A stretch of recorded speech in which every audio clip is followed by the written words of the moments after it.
I ran up a check, I might do it again. Enemies close, had me thinking they're friends. 10 toes down, I'll be free until the end. Crib outside the city, I don't feel safe in my hands. Took so many years, I'm just waiting for the wins. I'm in debt to no one but the one who took my sins. I do it for real, there's no reason to pretend. If I do it once, I do it again. Add it up, bankroll, euro, peso, add it up. I'm just doing me, everything is on me, oh you matter what.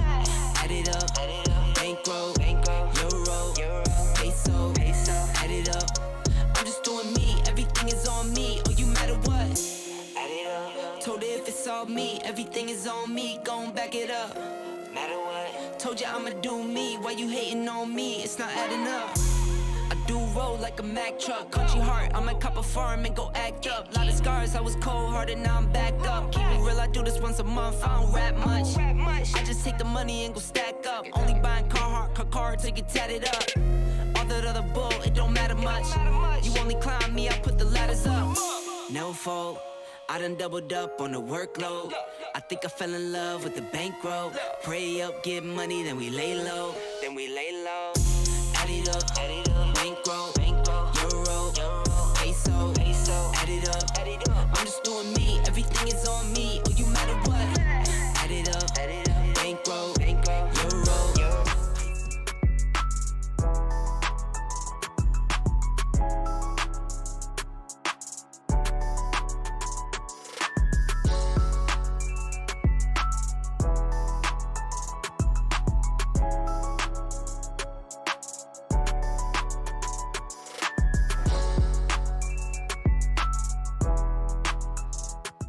What it do, folks? Welcome, Team No Sleep. Oh my goodness. Sir, Huh?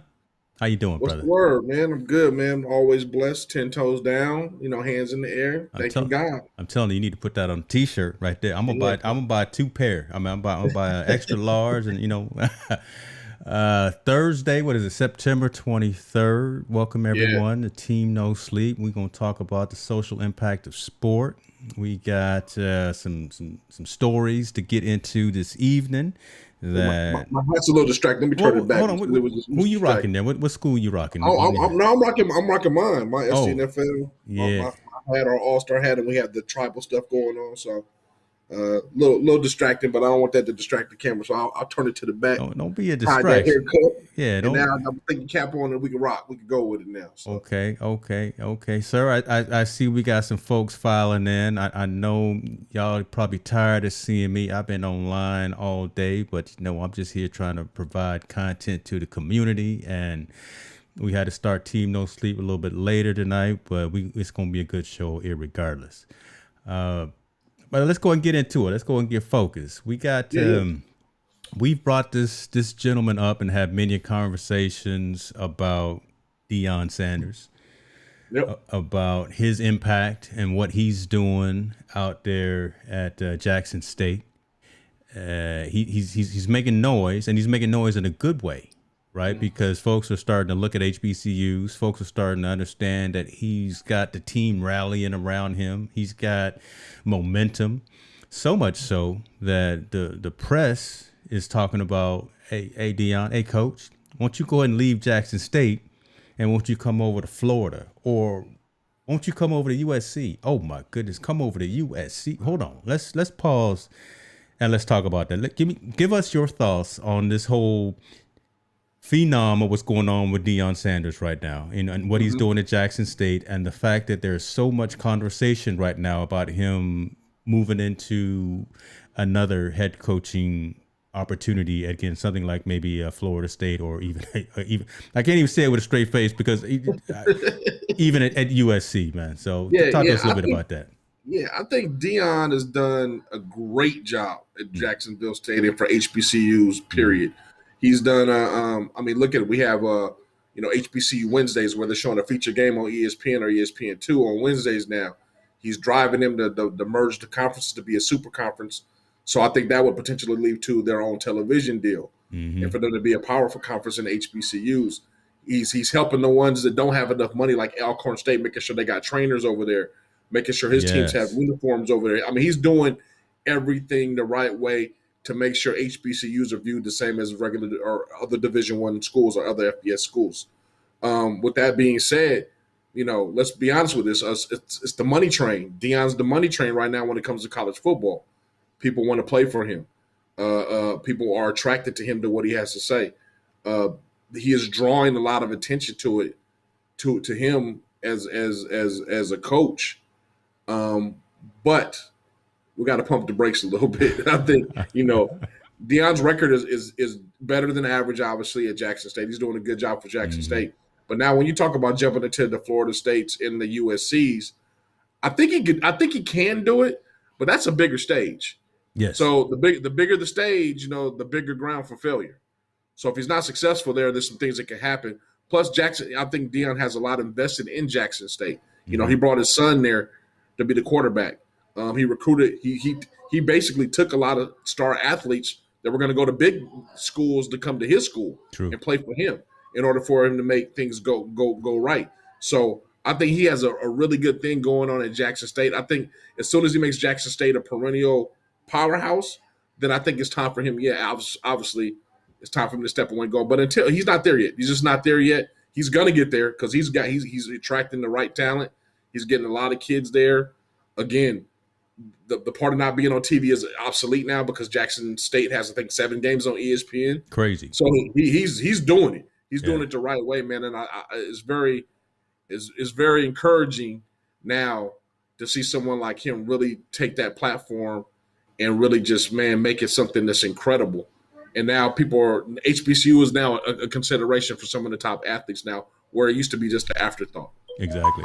I mean, everything that you said, I completely agree with, right? And I just think that, probably his X's and O's and his knowledge of the game is definitely there. But if he was to step out of Jackson State and if he was to go to Southern California, it's a lot brighter light shining on him to do everything right. Right. Yep. He's got to win. He can't maybe win. He's got to actually go to USC. And if that was to happen, Reggie Bush started having this conversation, and Reggie Bush, he bless his heart too. He need to hold up just a minute too, because I don't even, like we were saying behind the scenes, I don't even think Reggie Bush can still get through the gates of the campus right now. He's still on restriction at USC. He don't have his trophy back yet. So I know he wants to do some things for his alma mater, but I just don't know if it's the right time, as well as you were saying, for folks to be considering him moving already. Let him actually plant his feet and put a legacy, put some wins in the column first. It's funny that I say plant his feet because Coach Deion just had his foot surgery. Monday. And that turf toe is still aggravating him. So, but I do believe though, I if he was to go Division I and go to the big one, Florida State is a better fit. I hate to say it. It is. This is alma mater. He's from there. He knows that terrain very, very well. He's recruited very well out of Florida and the Alabamas and the Mississippis and all those. So I believe, man, that would be a possible future fit for him.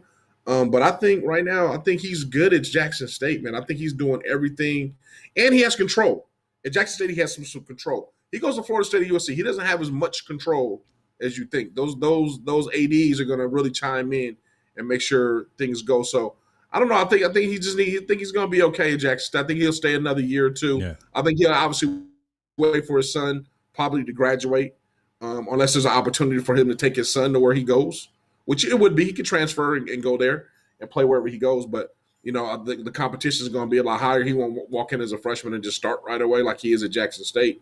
So I think there's some dynamic things that are going on there. But, man, at the end of the day, all claps and all applause for Deion, man. The brother's just doing really, really good things. And I hope more coaches take advantage of it. I hope guys that got experience like Hardy Nickerson, congratulations on the Hall of Fame nomination, Hardy, if you're out there listening.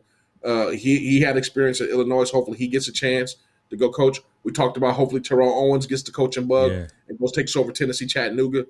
I hope these NFL stars see, where they thought, maybe the HBCUs were or afterthought, and let's go for the big schools, where now they can go take over these programs and be the head coach and make them great like Deion has. Just like Eddie George is starting to do. Exactly. I mean, this could be, I'm going to say, this could be our year, right? The HBCU year, because many months ago when we were first talking about it and having the stream Team No Sleep, we were saying, man, it sure would be nice, one, to get a HBCU on the West Coast. It sure would be nice to get someone recruited in the draft from an HBCU. Sure would be nice to have them on ESPN as opposed to ESPN 2, 3, 4. All the it's great to be on TV and it's great to have all of that recognition, but let's get you on the main stage and let folks actually see it. Let's let folks who haven't grown up in that world see the halftime show and understand the experience of an HBCU game and the culture and the atmosphere and everything surrounding it. So it's happening. Deion is taking all of this on his shoulders and doing it the right way. So again, I'm not sure again if he can move to another position just yet, but he is definitely being a good spokesperson for the HBCU environment and raising the level of conversation. I can guarantee you that come next year there'll be some more conversations around those conference room tables saying let's make sure that they've got some additional funding for their programs. Let's make sure that they got the right equipment out there on the practice field, whatever. But I think hopefully some more attention will be paid to them fellows. Yeah, I agree with everything. I think the one thing that I'm waiting to see is them to have a winning season, and though they get invited to a mid-major bowl, like the ones that see. Okay. I haven't seen too many. I know the HBCUs have their own bowl games and they have their way of doing things in postseason. But I would love to see Jackson State or Alcorn State or one of them step outside of the realm of HBCU competition and be able to play in the mid-major range against some of these other schools and see how they fare. Now, I know for sure that the North Carolina NCAA can play against some bigger schools and some other ones, but it would be nice to see Deion on that stage. If he can win 6 or 7 games and be bowl eligible and someone invites him to a mid-major bowl to play, someone like Western Michigan, someone like Tulsa or someone like that, New Mexico State, someone like that, and be able to have some success against that kind of program. Man. That would elevate HBCUs all to a whole nother level. Be amazing. Which I think he's getting there. I think it's starting to kind of get there, and I'm sure he's going to petition for it. But it's just kind of happen. It's got to happen kind of slow. But once that happens, man, I think now we're in a whole different stratosphere of money. They're in a whole different stratosphere of competition. They're in a whole different stratosphere of competing and getting recruits. That will be the biggest win. I believe. I think if he can get where that HBCU SWAC conference and the MEAC, if one of them can get to a place where they're really, really good and be able to get invited to a mid-major and have success at that mid-major, it's a wrap at that point. That's true. I agree. Folks, chime in. Let us know your thoughts on this. If you're watching the whole college football world, particularly as we're talking about the HBCU world, and what your thoughts. You don't have to be an old Cowboys fan to root for Deion. Who else did he play for? Deion played where else? Did he Atlanta. That's right. That's where he started. That's right. Yeah. I can't remember all this stuff, man. I'm getting old, but I just remember back in those days when he was running around in Dallas. So let's stick with football. I don't even want to talk about this story because I'm disappointed. I'm depressed. Where's our dude? Where's my dude Kier? Is he watching? Kier, if you watching, we're gonna talk about these Las Vegas Raiders. We're gonna talk about these Raiders, and they starting the season out 2-0. Yes. I'm gonna put the standings up. You know what? I'm gonna put the standings. I'm not happy with that. Place, baby. Oh, just win, baby. Just win. They in first. That don't even sound right coming out of your mouth. The Raiders are in first place, but the last game that they played, they put a whooping on my Steelers, and I don't know if my boy Lance is watching as well. He's probably crying in his terrible towel just like I am. But they sure enough are AFC West 2-0, the Las Vegas Raiders. Someone should take a screenshot of this because hopefully it won't stand. Oh man, it's not going to stand. I mean, Right, don't get me wrong. Raider fans should be excited. I mean, again, your team is 2-0. They're playing some pretty good ball right now. I'm still a Gruden hater. I don't like him as a coach or a GM, but they're having some success, which is good. But let's be honest with you. It's 17 games in the season. 17 now, y'all. You got to get off to a good start, which they are 2-0. But I mean, come talk to me when you're 7-0, man, 6-1, which I don't think that's when the competition. That's when it's going to get kind of thick at that point. Kansas City is going to win that division. Yeah. hands down. Yeah. And I believe San Diego will be in second place when it's all over if they can get their stuff right. Yeah. But I'm gonna give props to the Raiders right now, 2-0, man. They're playing good. David Carr's playing great right now. Their running game is still atrocious. They don't have a good running game, but their defense is playing good. Corey Littleton and linebackers balling out really, really well. I think they got something. I give them that. They finally now got something. With this is Gruden's 7 year in. Yeah, it's about time, right? It's about time. Yeah, he's got something now. Whatever system that he's got in those manuals and in those notebooks, so it's starting. Yeah. He's finally got it going, and finally, hopefully, they get themselves on a winning track. Steelers was a credible win, obviously. Yeah. I think they could take that as a credible win, but I mean, also you got to take it for what it is. It's early in the season. Ben Roethlisberger hasn't looked good. We're looking at the Steelers part. He's looked horrible in the last 2 games. I don't know what's taking Tomlin so long, but it's getting close to hand it over to somebody else. Yeah. And Ben's going to have to take that clipboard because he just can't throw the deep ball. He's not elusive as he used to be stepping up in the pocket. Ben's already in the second game of the season, taking too many hits and throwing the ball way too bad. And it's him. It's not nobody else. Guys are getting open. That's true. Guys are catching the ball. You got a running game. Najee's running the ball pretty good. The offensive line is holding up. It's Ben at this point. And Ben in the defense. The defense got to step up a little bit on the Steelers' behalf. They got to show out a little bit better. But to that point, man, I mean, the Raiders, I tip your hat to you right now, 2-0. Talk to me at the 2-0. I just hope it ain't 2-15 at the end of the year. Well, they acting like we were talking about. They acting like they didn't want it all, and they popping champagne and written floats already in Vegas because they think that they done it all. But it's all good. Celebrate your wins and go ahead and be happy with what you got. But yeah, as you say, it's only 2 games out of 17, and yes, it's now 17 game season. So we'll see how that works. Someone playing right now. I think them Panthers are playing right now. What's going on? Somebody's playing right now. Yeah, Panthers is actually looking good. To be honest, Sam Darnold, the little young man balling out. He got away from them Jets and doing his thing. So, yeah. They look good, man. But I mean, in the NFL, it's too early. It's all Exactly. 2 games is way too early. You won't start. The season won't start forming itself till about the 6th or 7th game. True. You'll see who can pull away and who doesn't. Because usually you get those teams that are 5-2, 6-1. That's when you start seeing the disparity in where the teams are going to start pulling away. It's not at 2 games because we got a lot of teams that are 1-1 that we know are going to be there in the playoffs. Yeah. Green Bay's going to be in the playoffs. Kansas City's going to be in the playoffs. Those teams are going to be there. So, people just need to pump their brakes a little bit. Yeah, celebrate, but it's just a 2-0 win. Yeah. We got a long way to go. Yeah, the only team that I expect to be 2-0 and who would be Tampa Bay, right? Yep. I mean, you can't put anything past the man who is defying Father Time and taking them Buccaneers on another tear thus far, and he's got his sidekick with him, right? He's got Gronkowski with him, so they just rinse and repeat doing their thing again already. So, but we'll see. We shall see. Them Panthers are up 7-6 on the Texans at halftime right now, and I'm not watching that game. I don't have a dog in that fight, but we'll see. I still got to get over this Steelers loss to the Raiders. That's why I'm hitting the scotch right now. God, look. I mean, Steeler fans should be upset though. Mm-hmm. Yes, we are. Let's be real honest at this point that we talking about football. Where'd you find this? Yeah, they should be very upset with the play of Ben and that defense. And I think it's Tomlin. Man, Tomlin now.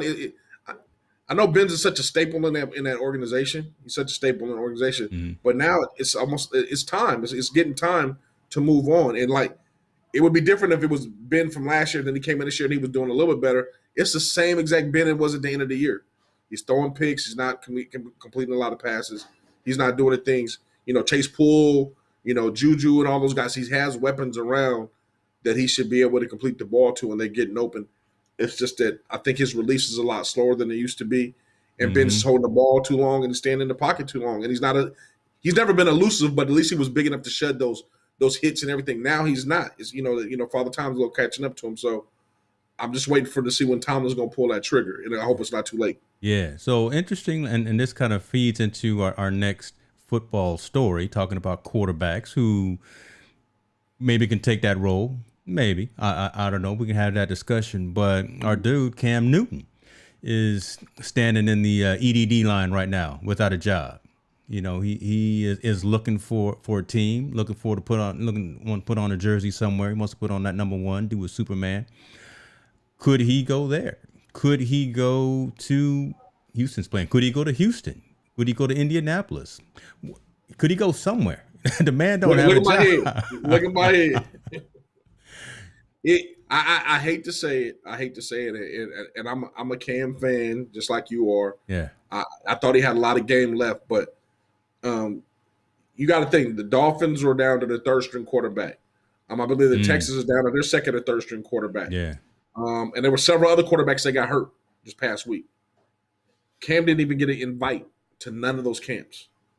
Ron Rivera says straight up he's not welcome in Washington. Talk about that, right? So played with Ron for a long time, took him to the game, took him to the Super Bowl. Ron Rivera says, don't even look, if he calls me, I'm not picking up the phone if he wants to come to Washington. That's crazy. He's not coming here.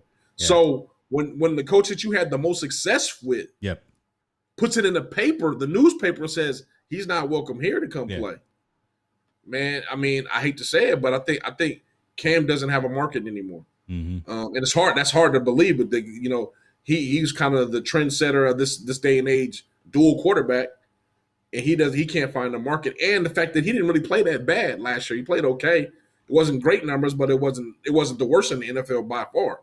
So the fact that he was a starter last year in the NFL and out of the league now, it brings me to a point that's kind of funny because that only happens to a lot of African American quarterbacks. Doesn't happen so much. The other ones, they're off the team and then they go pick up a clipboard, or they're off the team and they're in the booth talking about football as an analyst. Yeah, Cam is completely out of the game. He's completely out of the game, right? Yeah, nowhere to go. I don't know if those options have been open to him. From what I understand, not even the clipboard is open to him. He wants to compete for a starting job, rightfully so. I get that, but I don't even think no one's trying to bring him in at this point to even say, hey, we're gonna try you out to see if you can compete against some of these third string quarterbacks, which I think he could, but they're not even asking that. And I don't know if anybody has offered him an analyst job for him to come and talk and discuss what dissecting quarterbacks or dissecting things that go on in the league. So it's just funny, man, that how, we're hot one day and then we're out of the game the next, completely removed from it. And I think they're completely removing from Cam, which I don't know why. I think he's very charismatic. He has a good personality. He's never been in trouble, from what I understand. He's never been in trouble in the league. He handles himself pretty well, except when he has the wild hats in his hair sometimes. But other than that, he seems like he carries himself pretty well. He kind of suffers like from the T.O. syndrome. And what I mean by Terrell Owens syndrome, a guy that's very boisterous and very positive about his career, really no fall off in his career, but the league for some reason or another doesn't want to deal with him anymore, so they just ostracize him out of it. No matter what your numbers are. T.O.'s numbers at the end of his career when he played at Buffalo were great. Matter of fact, he was a mid receiver. He was in the mid range of ranking receivers, but he still almost caught like 60 or 70 balls for almost 1,000 yards. That's production, regardless of what you say. It's production. And then he's out of the league the next year. Cam started as a quarterback at New England, put up decent numbers. Now he's out of the league period because he has a flamboyant or strong personality. And it seems like that rubs the league the wrong way. Yeah. I don't think I think it's too early for him to be on the sideline coaching, assistant coaching, or like we saying with the clipboard. I still think that there's got to be some life left in those legs. There's still, the arm is still, he can still chuck it down the field, right? He's got some longevity still. I don't know how many years, probably 1, 2, 3, whatever, how many seasons. He'll probably say he can play till he's 50, like Brady. But I don't think it's time for Cam to be on the sideline, but I don't think it's also time for him to not have a job. But see, there's a difference though, because unlike basketball, how Carmelo can sit out or be around and get picked up, it's a little bit different than basketball than football. Football, remember, the young gun is coming from you very next draft at a cheaper price, a lot cheaper price. Yeah. Cam's going to come in for veterans minimum, which is I think $4 million because of how long he's been in the league. Why pay him $4 million when I can go get somebody in a draft and go give me another guy for maybe $600,000 to go get beat up on and do the same thing? If a team doesn't project themselves having a lot of success with Cam, putting on my GM mask, why would I bring him in? Wow. If I'm not going to bring him in, why would I bring someone like that in if I don't think we're really going to win? if we can not win with him, if we're not going to win, period. I don't think the Texans think they're going to win, period. So why bring Cam in? Okay, it's revenue sharing amongst the league. So if no one comes to my stadium, I'm still going to get the same amount of money as all the other owners are going to get. So that part doesn't matter. I think that now it's like, do you want to deal with the so-called headache of Cam? Do you want to deal with him saying, I want to start, I want another contract, I want this, I want that, I want this? I don't know if they want to even deal with it. And right now they're telling us they don't want to deal with it. They don't even want to have him on the sideline. Which is crazy because he's not that much of a headache. He had some issues outside of the game which weren't even much compared to some of the other athletes. And then when you start talking about contract, so someone like a Lamar Jackson who is trying to manage his own contract negotiations, not outwithstanding a manager, outwithstanding an agent, I think he's causing more disruption just by his actions. Yeah, I would think Cam, who's got the proper representation, who can still show that he can produce in this league, needs to be considered for backup or a starting position in this league, and he still should. His phone should be ringing. I really think that folks need to be aware of that. His phone should be ringing. I understand why he's not. I agree. I think he should be playing somewhere. I do. I think Cam still has enough game where he can play somewhere. Hey, Melanie. We back, Mel. We back.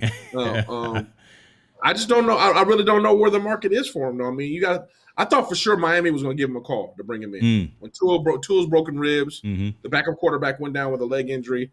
They're down to the third string quarterback. I figure, and Miami's got a great defense, so their defense could keep them in games. They can still have life for playoffs. I thought they would bring Cam in right away. You're not going to make the trade for Deshaun Jackson. They already put that past him. True. So why not go ahead and grab Cam in for a 1-year deal and say, Cam, just get us to the playoffs. By that time, Tua should be healthy. When Tua gets back as his team, that's when you go, unless you're hot, unless we got to ride with you. But that phone call didn't that phone call didn't happen, which doesn't make sense to me. Yeah. I figured that won't be an easy one. But Tyrod Taylor went down for Tennessee. Think about that. Obviously, if Tennessee was like, hey, we want to sell some tickets, or I'm sorry, not Tennessee, but Texas said they want to sell some tickets. Why not just bring in Cam? Cam's going to sell some tickets. Dan's going to fill some seats. Yep. They will be excited to see Cam, whether he plays good or bad, just the fact that he's there at Texas. And that would have been a less of a distraction to take him off of Deshaun Watson. Yeah. Right? Yeah. So it seems like a logical fit. But it didn't happen. So obviously there's something going on where within the NFL circles, they're not bringing Cam in. And only thing I can say is the T.O. syndrome. You just don't want to deal with it. T.O. was productive all his career. The people just didn't want to deal with it no more. They didn't want to deal with him. However, and I think Cam is facing the same thing. People just don't want to deal with the way he is in his actions or whatever. Yeah. So, unfortunate. I would say that we have pretty regularly talked about news before it became news. And literally 24, 48 hours, whatever, afterwards, it's all over. It's all over the CBSs, the Foxes, and the NBCs. The part that intrigues me the most about this is Ron Rivera not wanting to pick up the phone and even consider Cam coming to play for him again, because they had the relationship. They went to the game. I think something in that whole dynamic right there. And then the coaches start talking amongst themselves, and Ron is talking to everyone else and saying, this is what Cam does, X, Y, and Z. And that's trickling down.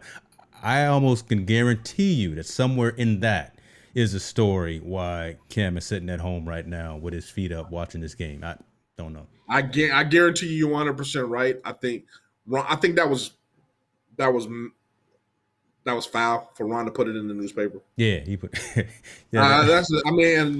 me, not using any other derogatory language, that was foul. I mean, why would you steamroll that? You could have easily said that same thing without putting all the extra on it. You could have been just like, we're set at quarterback. We don't have room for Cam. Yeah. Yeah. Could have been that. Not that I'm not. I wouldn't pick up the phone call. He's not. He can't play in my organization. You didn't have to put all that on it. You could have just said we're full. We're happy with what we got. The development guys we're gonna just roll with them for right now. Just put them out there on Front Street, like So that's the kind of thing that happens, man. What's funny in the NFL is like it's easy to blackball somebody's career. especially when you get to the level, because it only just takes one person to say something bad about you.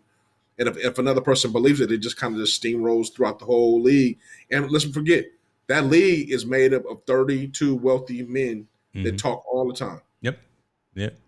It's not like me and you. Not like me and you. Hey, what's up? How you doing? Now they talk all the time. All the Hey, time. do you want to? And that means their GMs, which is only 32 GMs, they talk all the time. Yeah. So It's what's a GM here is a tight fraternity for sure. Yeah. Tight fraternity, small circle. So if a GM calls, hey man, how would you? Oh man, I wouldn't mess with him. I had this problem with him. Blah blah blah blah blah. Another GM calls you be like, hey man, I heard from such and such he was a problem, and the story gets embellished even more, and it gets more and more just critical on somebody's career. So it's just sad, man. I think it's just Cam has a lot of game. I hope somebody picks him up. I hope someone takes a chance on him. But I just don't. I don't see there's a market for him right now. If they didn't take him now, I don't see why wouldn't they take him anytime. Yeah, we'll see. But you know what? MDH coming in, throwing in haymakers. All right, she's what about the Antonio Brown syndrome or situation? Right, he's still out there balling out right now, and we got some questions about him as well. Well, we're gonna talk about that. We could talk about not only Antonio Brown. We could talk about who else did they just reinstate? Josh Gordon. Josh Gordon should never be allowed in the league ever again. Man, look, we can start saying some words now if you want to. Yeah, Josh Gordon should not be playing football. Yeah, but I can answer the reason. The reason why Antonio Brown is still a factor. Antonio Brown still runs a 4.4, and Antonio Brown is still productive on the field. I mean, could be more productive on the field, and he has a signature of Tom Brady behind him. So it's an economics thing, right? Well, no. I mean, he has Tom Brady's endorsement. So if Tom Brady says, I want him to be on my team, they're going to give Tom Brady whatever he wants, regardless if he was a problem in his past or not. I guarantee if Tom Brady said he wanted Josh Gordon to be on his team, Josh Gordon is going to be signed by the Buccaneers. Yeah. That's funny and it's interesting, and I like what Mel is saying as well, but there's always a way. Right. There's always a way. If and I call it the economics thing, right? If you can produce, and if the face of the league, talking about Brady, if he says, you know what, I want this guy as my weapon, we gonna find a way. The league is gonna find a way to bring him back. Gronkowski was retired, but you know what? No, Brady wants you back on the squad. Okay, I'm no longer retired. Right? Those kind of things. I don't understand the Josh Gordon thing at all. I do not understand why he's not playing. Why he's playing. I can't fathom that at all. Yeah, how do you get reinstated over and over and over and over? But just because you completed the program, obviously you completed programs and you keep relapsing, going in there. You've had issues with alcoholism. Cut them loose. You've had issues with personal injury outside of the league when you got your involuntary manslaughter charge. Yeah. So come on, I mean, and this guy, and you still going to give him a chance? Granted, when he plays, he's effective. He's a great football player, but he has other demons he has to deal with, and there's no reason why he should be given another opportunity in the league when people like Kaepernick, T.O., and all them can't get an opportunity in the league. Yeah. So T.O. training every day. He's still game ready. Yeah. But I'm just saying, you banned him when he was still productive, catching 70 balls. Yeah. Over damn near 1,000 yards, and you banned him out of the league. Josh Gordon can't even stay healthy in the league without drinking or getting in trouble with drugs. And you want to bring him back again. Makes no sense to me. It just makes no sense, man. It's hypocritical. They pick and choose who they want to be in the league. Now that you're very true, and now Melanie's coming and she's hitting me right where I feel this as well. Can we talk about Pete Rose? Look, we talked about Pete many months ago, and I love Pete Rose. Look, Pete Rose was the man. Why is he not? Pete Rose needs to get into the hall before he passes away, and he needs to get his recognition for what he has done for the game before he doesn't realize that we cared about what he provided to the game. Look, I named my first kid after Jordan. Jordan bet on every game. Right. Well, he did some things that weren't right as well. Right. So let me tell you something. And Jordan is the greatest player of all time in any sport, in my opinion. Bringing it back, Pete Rose. Yeah, he did some things. He did some betting, and he while he was a manager. I don't think he did it while he was a player, right? I'm not sure of it, but whatever he did, it didn't warrant a lifetime ban. Yeah. And he has not done any. He didn't do anything that regards a lifetime ban. Which is horrible. MLB try to make amends, right? They have him kind of doing some analyst work for some All-Star games and for some things. He's on TV doing some type of sportscasting for the league, but he still can't step into the hall. He still is not recognized as the hit leader. He's still not recognized as a man who did everything that he did for the game. Man, look, man, y'all, who's the commissioner for baseball right now? You got his phone number? Let's send him a tweet or something. Is it Selig? Is that his name? Selig? Bud Selig is dead, brother. Oh man, you know me, baseball. Oh, I only watch baseball during playoffs and in the World Series. I think Selig is dead. I don't know. Mel, is Selig dead? Oh my God. But that's the case. Go ahead, brother. But that's how I feel about Pete Rose. I think Pete Rose, that he did some things. I think he's paid his dues in time, right? Just in the fact that he's out in Vegas and at the swap meets, kind of sell his memorabilia to make his ends meet, or whatever the case may be. But it is time for Pete to get his just due and recognize the man at least in the game, and then let him into the hall before it's too late. I believe he did nothing that warrants a lifetime ban. Yep. Nothing. Yep. He did nothing. Even if he gambled, and he didn't point shave. That's the crazy part. If he gambled and won loss, that's a win loss. It'd be different if he was point shaving in order to get over. But he wasn't found point shaving. He just said that he betted on games. Yeah. He didn't throw any games. He didn't. Baseball, I don't even know how you can throw a game in baseball unless it's the pictures. Unless it's the pictures on it, it's a wrap. But I'm saying he didn't point shave. He didn't do things like that. He just betted on games, and I think they were like friendly bets. It wasn't or maybe there was some bets in Vegas or something like that. Regardless of the fact of the matter, that's nothing compared to some of these guys. True. We just talked about the dude that's committed sexual assault. Yeah. That's a lifetime ban issue. Yeah. See, don't bring that up, because again, that had me taking like a 3-week hiatus because we got into that. But again, that person should not ever be in any league again. He should be locked up under the jail. But so issues like that are lifetime ban warranted. Not if he punish him, slap his hand, do his thing, but not he doesn't deserve a lifetime ban from the Hall of Fame, which is something he obviously needs in his life at this point. He needs that in his to cement his career of how great of a baseball player he was. So why not award, one of the greatest to ever, lace him up and swing that bat with what he deserved, what he did on this field, his accolades on the field. Yeah. I think that he deserves to be in there, and I think they need to revisit that. And I hate the fact that the writers have so much influence on who gets in the Hall of Fame. And half the writers have never swung a bat in their life. I'm gonna say who have never laced them up, right? Who know nothing about being in the dugout, being in the locker room, know nothing about that. That's true. Yeah. You should be able to be voted in by your peers. Yeah, your peers are people that played the game at the same level you played at, should be able to recognize and bring you. And the fans and writers should have a small input in that, but not the writers in baseball have like so much input of who gets in, who doesn't get in. They want if you were just an asshole to them in the media, they hold that against you. If you don't. Barry Bonds, in my opinion, is not in the Hall of Fame because of his alleged steroid use. He's in there because he was an asshole to the media. He never talked to him. He never gave him any ammo or anything to talk about. So that holds more of a weight than he was taking the steroids, because it was never proven. Mm-hmm. Because that's what you would say if you liked him as a baseball. Well, you can make all the allegations you want, but he was never found guilty of taking them. Well, then what's the only reason you hold him back? Oh, because he was an ass. That's the reason why. He was just an asshole to us. He never wanted interviews. I'm just here so I don't get fined. No, that doesn't work in baseball. A little different in baseball. Right? You can't do the Marshawn Lynch in baseball. You can't do that in baseball. That's true. Hey, Quint, thank you. Appreciate you. Rob Manfred is the MLB commissioner.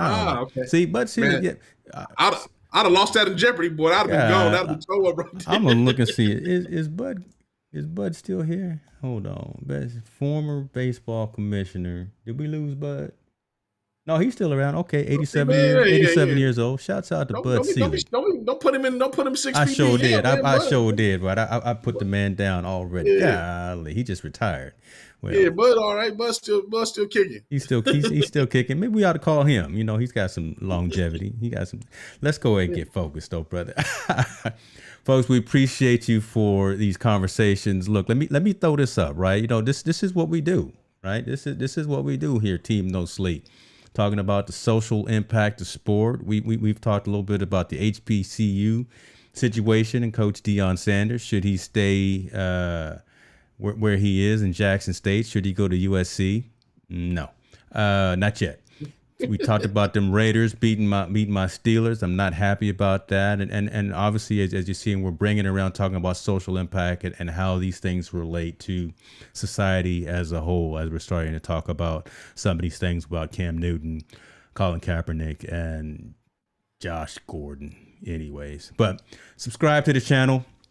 Give us your feedback. Give us your criticism. Let us hear from you. We'll do better if we need to. Tell a friend. Tell somebody. Tell a friend No, to come watch. You know what's going to happen? No, somebody is watching from the news because I'm telling you, every time we talk about something on a Thursday night, the next day I see it all over CBS and NBC and Fox.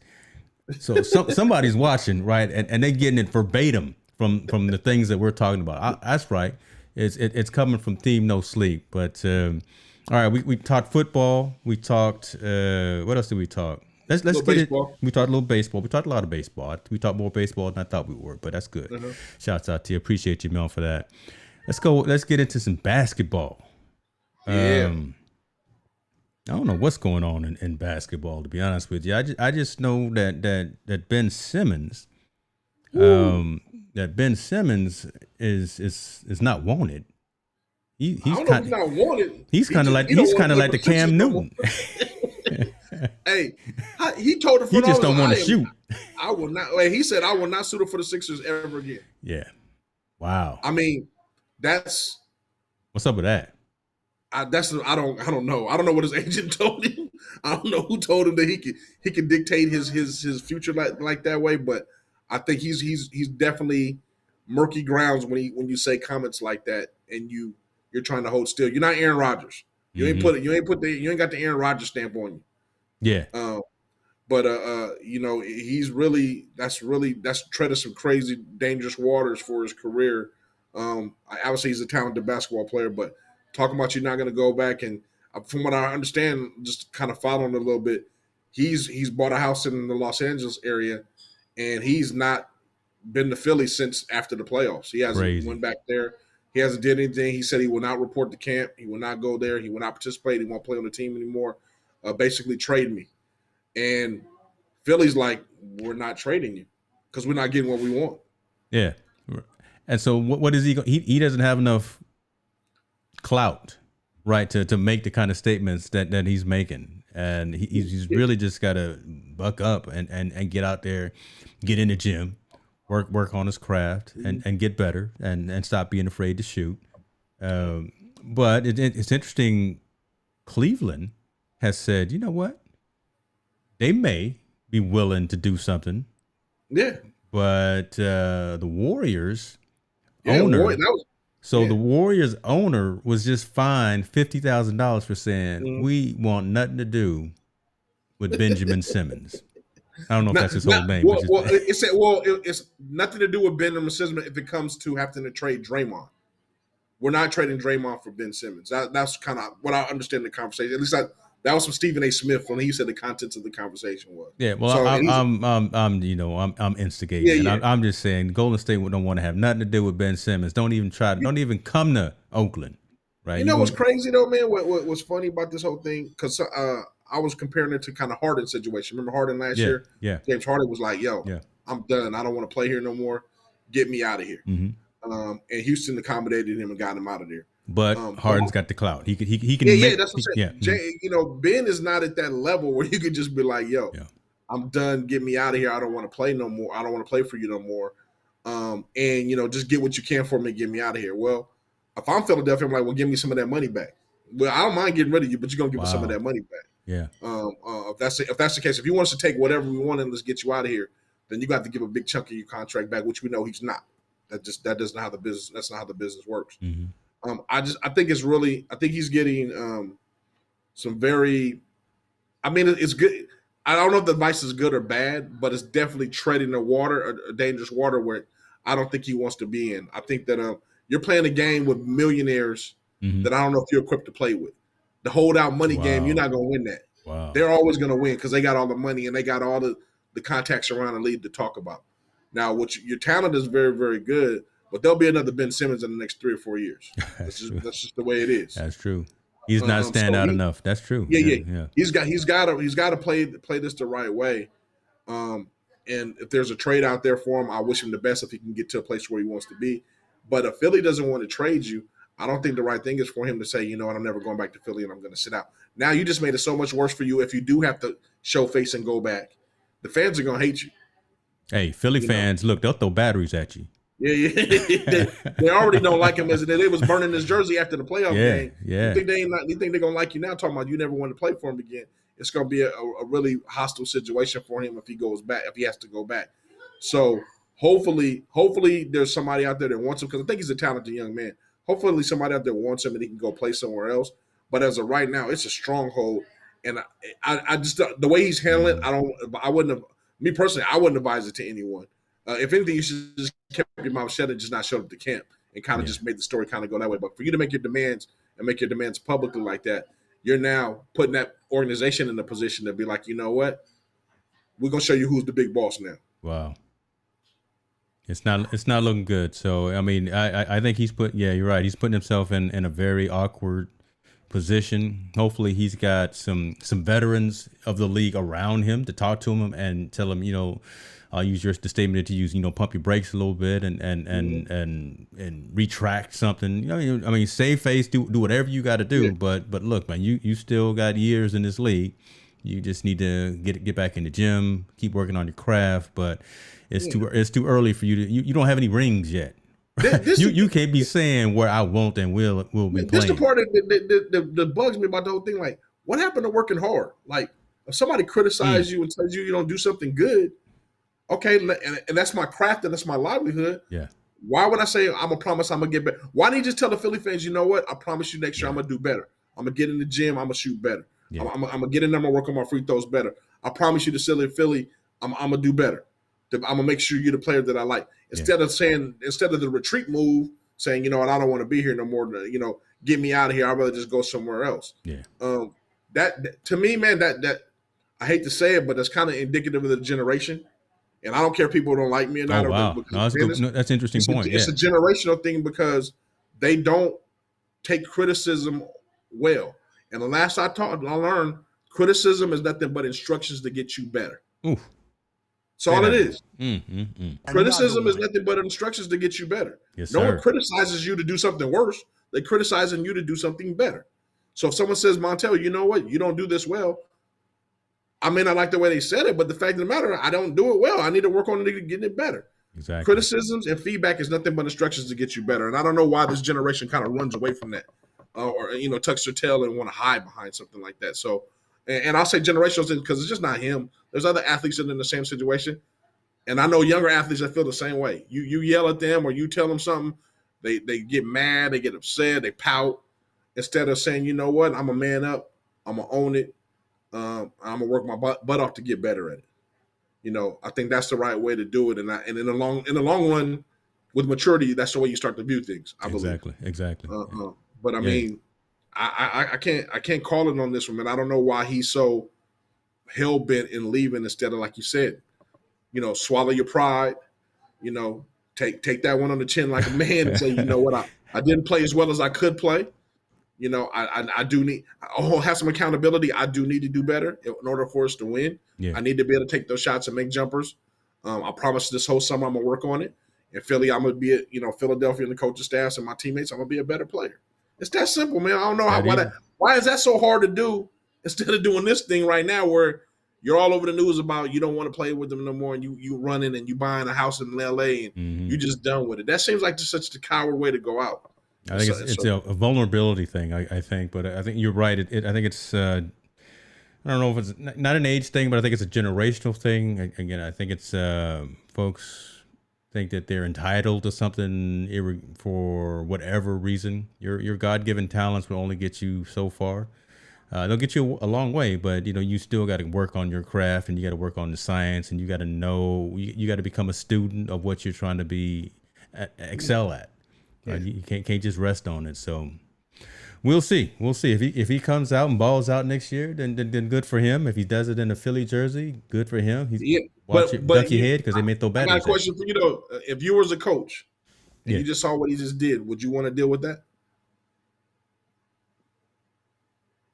Yeah, I mean, look, I really. So you don't want to deal with a kid that pouts when every time you jumps on him or you say something negative about him. I'd be willing to work with someone and give them an opportunity, right, to prove themselves wrong, right. I'd give someone the benefit of a doubt. I wouldn't just ostracize them and throw them to the curb out the gate.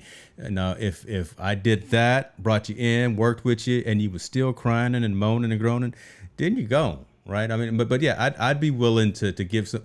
So bringing it to another sport, someone like a Belichick, right? I mean, he will mold someone, and he will work. He won't talk to the media, but he will work with folks, and he gets folks to rally around and understand the system.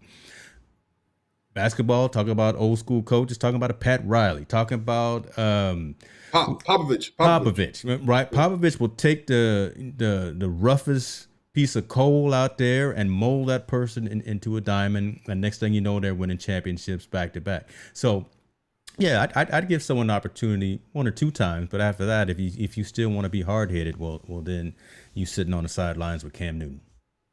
Yeah, I just think that I don't like the entitlement thing. I really don't. I really don't think I really don't like that part. I don't know what's, like I said, what's wrong with, getting, taking off the gloves and getting your hands dirty and working hard at your craft, especially when you're at that level. Why wouldn't you want to be the best you absolutely could be? Yeah. With all the God-given talent that he has, if he had a jumper, he could be an MVP candidate. You know what I mean? Definitely. That's crazy to say. I mean, but he could be an MVP candidate. And yet you want to run from an organization that's the one that drafted you, the one that believed in you, the one that's giving you all this money, the coach that believes in you, and for the one moment when you were playing bad, they criticized you real heavily. But you're a superstar, so you should be able to take on that mode. As soon as it happens, you're ready to tuck your tail and run. I don't believe in. It's immaturity. I mean, I'm gonna try to give him the benefit of the doubt, and just again put the right folks around him. Like that's why I said put some veterans around him, put some folks around him who can shake him up a little bit. And you're absolutely right. I think you're 100% right on that. Absolutely. Yeah.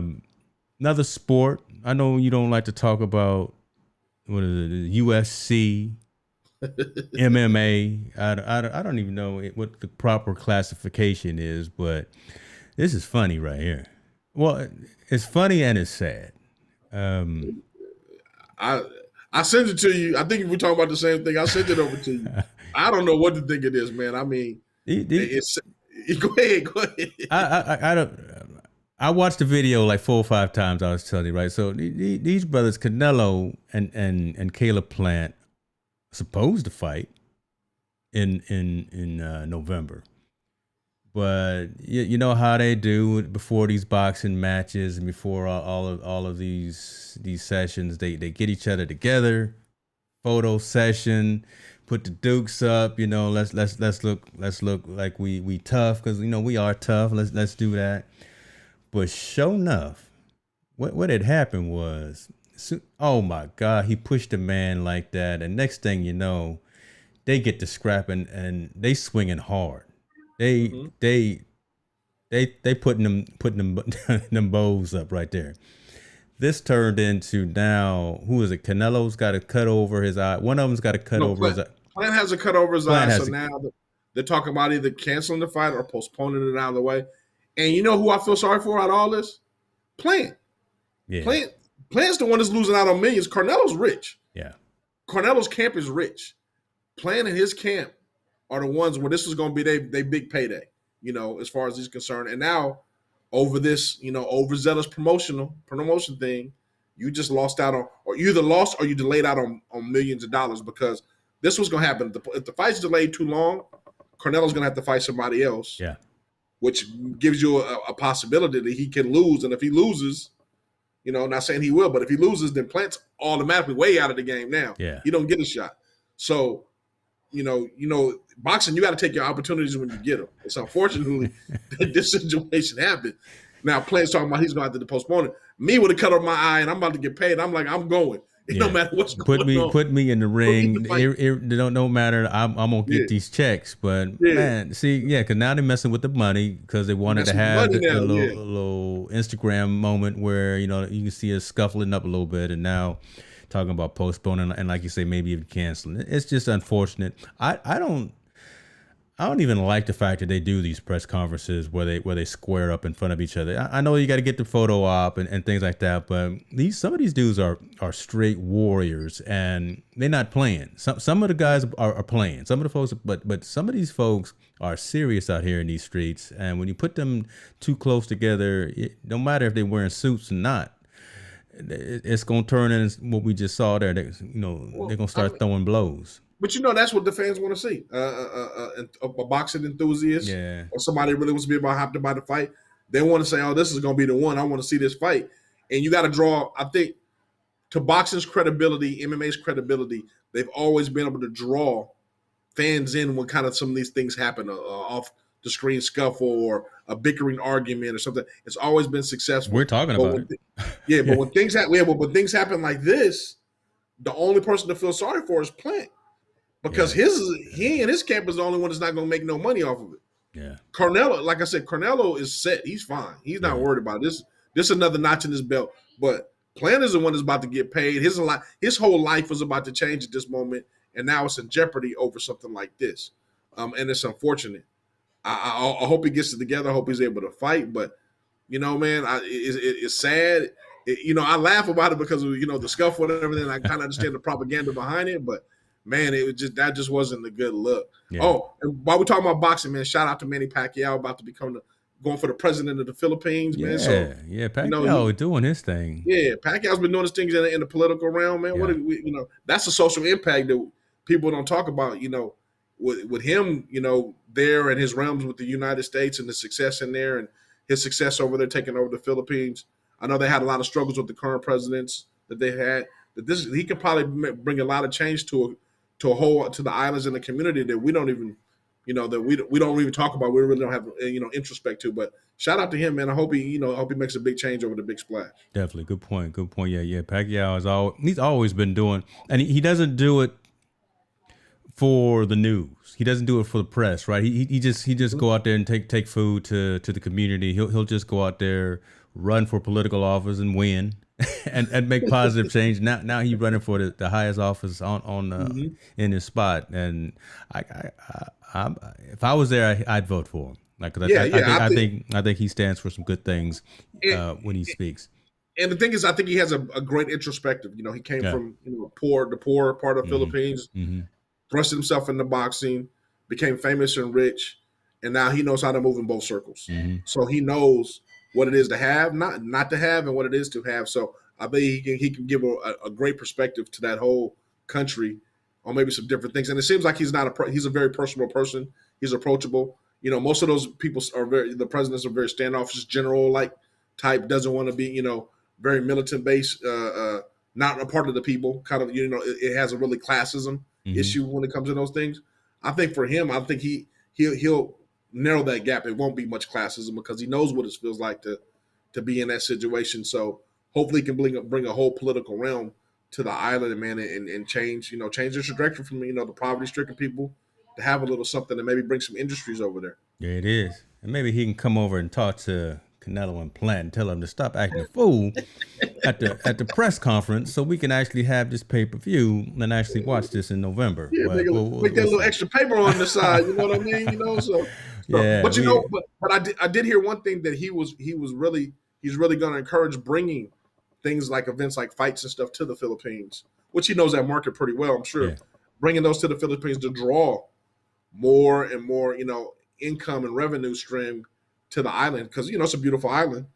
Bring more to Manila and to those islands to gain that. And I was like, man, it seems like it's a perfect fit for economic wise for him to kind of do that, man. So, man, shout out to that dude, man. I love anybody that's doing positive things and That's taking it. their life from the sports and going into some very positive nature things. I think that's like those are stories I wish they would focus on more sometimes. I hear you, brother. I hear you. That's a wrap, man. We did it. How's it going? How's your son doing at school? He's still balling out? Great things, man. You know, like I said, he made the travel squad as a true freshman. Yeah. He got his first carry. He ran the Nice. ball for his first time against some college guys. Nice. You know, he only got one carry, but it was, for 9 yards. So he ran, you got to start somewhere. So he started there.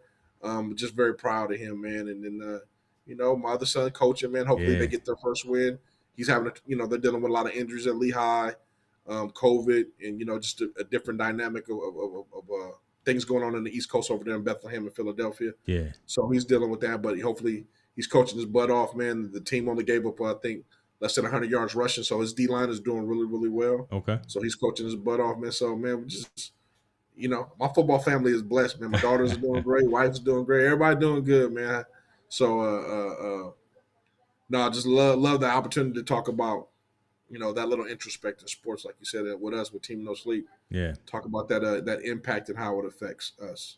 Love it, man. We're doing it. We appreciate you. I appreciate you. We appreciate everyone who tunes in and joins, in the community who provides comment, criticism, suggestions, all that. We will be back. We back next week, or am I traveling? I don't know. We'll figure something out.